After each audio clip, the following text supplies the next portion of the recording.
The Orient Express steamed slowly into Belgrade at 3 o'clock in the afternoon, half an hour late. There'd be an 8 hours delay while the other section of the train came in through the Iron Curtain from Bulgaria. Bond looked out at the crowds and waited for the knock on the door that would be Kerim's man. Tatiana sat huddled in her sable coat beside the door, watching Bond, wondering if he had come back to her.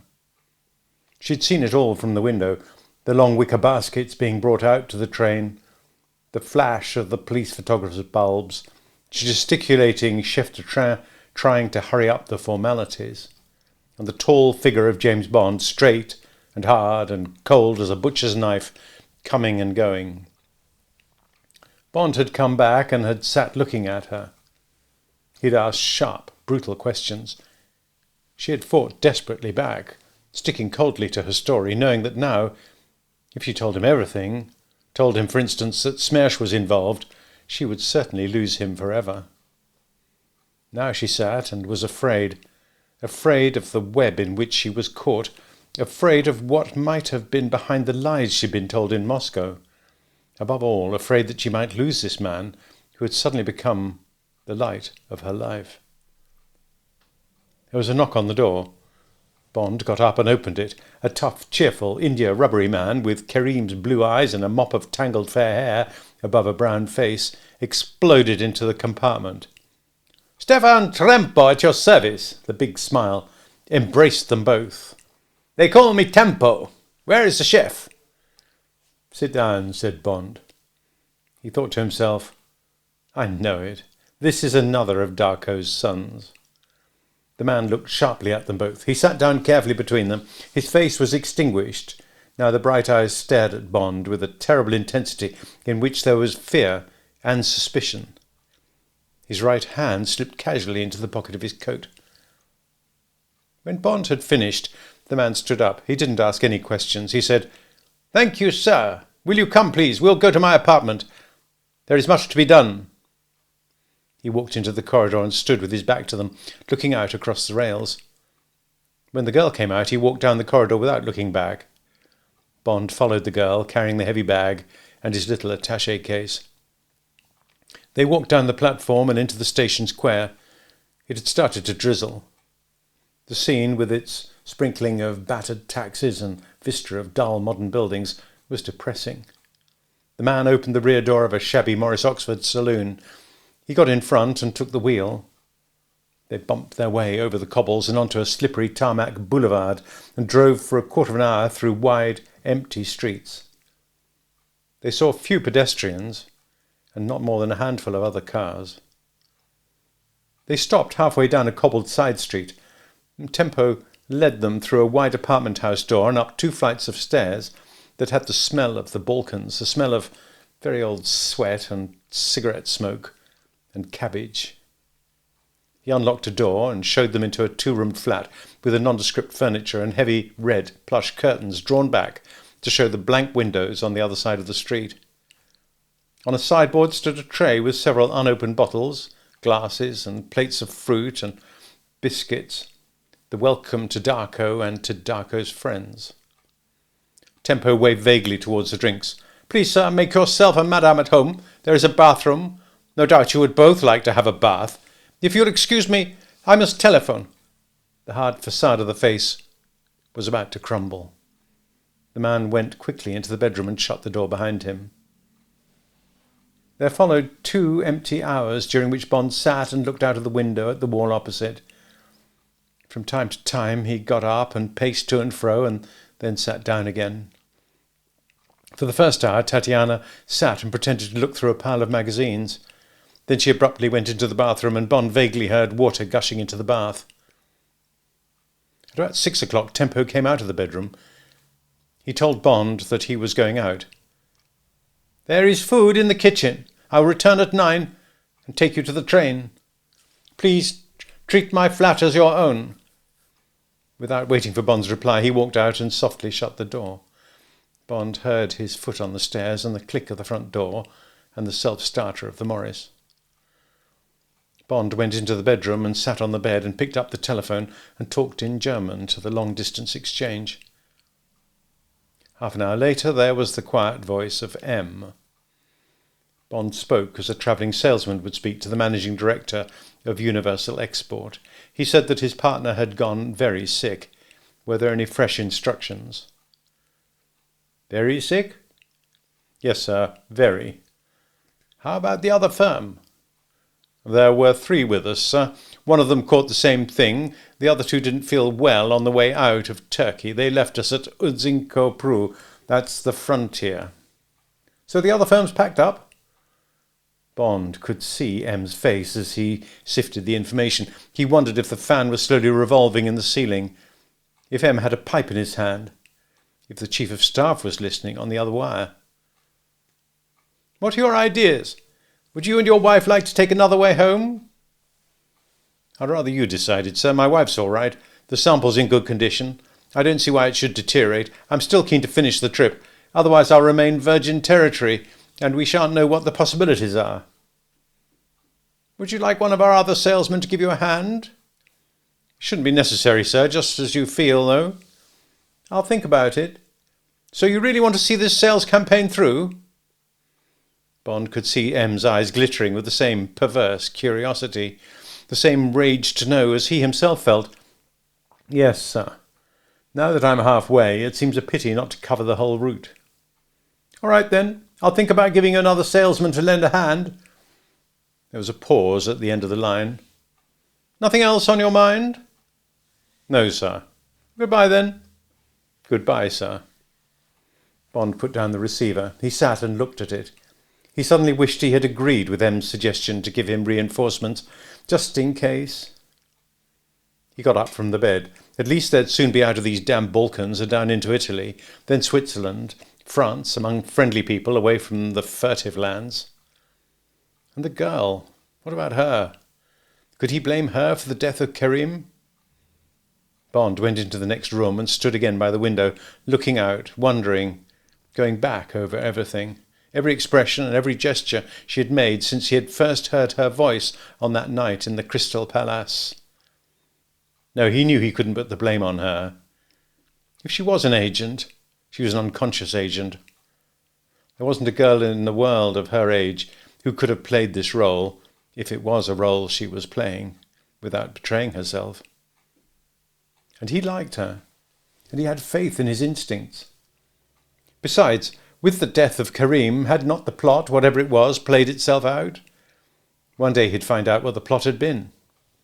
For the moment, he was certain Tatiana was not a conscious part of it. His mind made up, Bond walked over to the bathroom door and knocked. She came out, and he took her in his arms and held her to him and kissed her. And she clung to him. They stood and felt the animal warmth come back between them, feeling it push back the cold memory of Karim's death. Tatiana broke away. She looked up at Bond's face. She reached up and brushed the black comma of hair away from his forehead. Her face was alive. "I'm glad to have you back, James," she said. And then matter-of-factly, "And now we must eat and drink and start our lives again." Later, after Slivovitch and smoked ham and peaches, Tempo came and took them to the station and to the waiting express under the hard lights of the arcs. He said goodbye, quickly and coldly, vanished down the platform and back into his dark existence. Punctually at 9, the new engine gave its new kind of noise and took the long train out of its all-night run down the valley of the Sava. Bond went along to the conductor's cabin to give him money and look through the passports of the new passengers.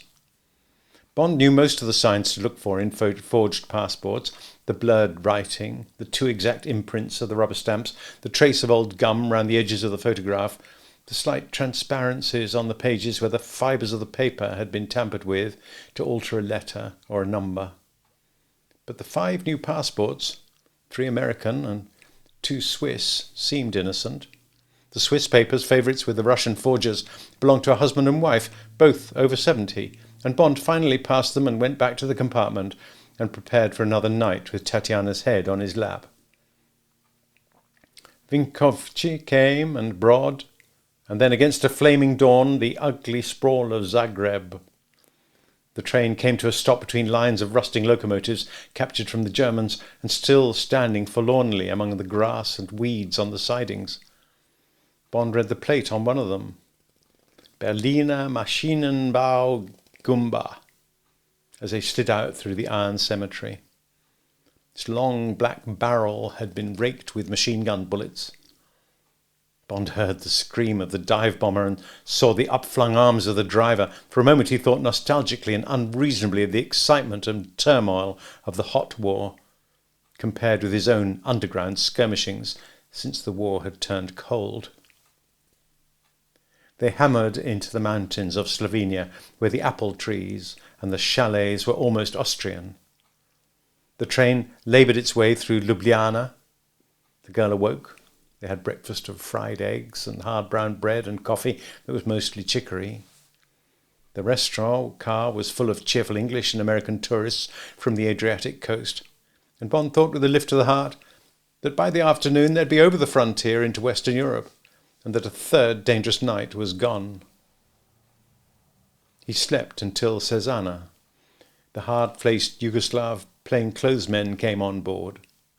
Then Yugoslavia was gone, and Poggio Reale came, and the first smell of the soft life, with the happy, jabbering Italian officials and the carefree upturned faces of the station crowd. The new diesel-electric engine gave a slap-happy whistle. The meadow of brown hands fluttered, and they were loping easily down into Venezia, towards the distant sparkle of Trieste and the gay blue of the Adriatic. "We've made it," thought Bond. "I really think we've made it." He thrust the memory of the last 3 days away from him. Tatiana saw the tense lines on his face relax. She reached over, took his hand. He moved and sat close beside her. They looked out at the gay villas on the Corniche and at the sailing boats and the people water skiing. The train clanged across some points and slid quietly into the gleaming station of Trieste. Bond got up and pulled down the window, and they stood side by side looking out. Suddenly Bond felt happy. He put an arm around the girl's waist and held her hard against him. They gazed down at the holiday crowd. The sun shone through the tall, clean windows of the station in golden shafts. The sparkling scene emphasized the dark and dirt of the countries the train had come from. Bond watched with an almost sensuous pleasure the gaily dressed people pass through the patches of sunshine towards the entrance, and the sunburned people, the ones who had had their holidays, hasten up the platform to get their seats on the train. A shaft of sun lit up the head of one man who seemed typical of this happy playtime world. The light flashed briefly on golden hair under a cap, and on a young golden moustache. There was plenty of time to catch the train. The man walked unhurriedly. It crossed Bond's mind that he was an Englishman. Perhaps it was the familiar shape of the dark green Kangol cap, or the beige, rather well-used mackintosh, that badge of the English tourist. Or it may have been the grey flannelled legs, or the scuffed brown shoes, but Bond's eyes were drawn to him as if it was someone he knew as the man approached up the platform. The man was carrying a battered Revelation suitcase, and under the other arm a thick book and some newspapers. He looks like an athlete, thought Bond. He has the wide shoulders and the healthy, good-looking bronzed face of a professional tennis player going home after a round of foreign tournaments. The man came nearer. Now he was looking straight at Bond. With recognition? Bond searched his mind. Did he know this man? No, he'd have remembered. Those eyes that stared out so coldly under the pale lashes. They were opaque, almost dead. The eyes of a drowned man. But they had some message for him. What was it? Recognition? Warning? Or just the defensive reaction of Bond's own stare? The man came up with the wagon-lee. His eyes were now gazing levelly up the train. He walked past, the crepe-soled shoes making no sound. Bond watched him reach for the rail and swing himself easily up the steps and into the first-class carriage. Suddenly, Bond knew what the glance had meant and who the man was. Of course, this man was from the service. After all, M had decided to send along an extra hand. That was the message of those queer eyes. Bond would bet anything that the man would soon be along to make contact. How like M, to make absolutely sure.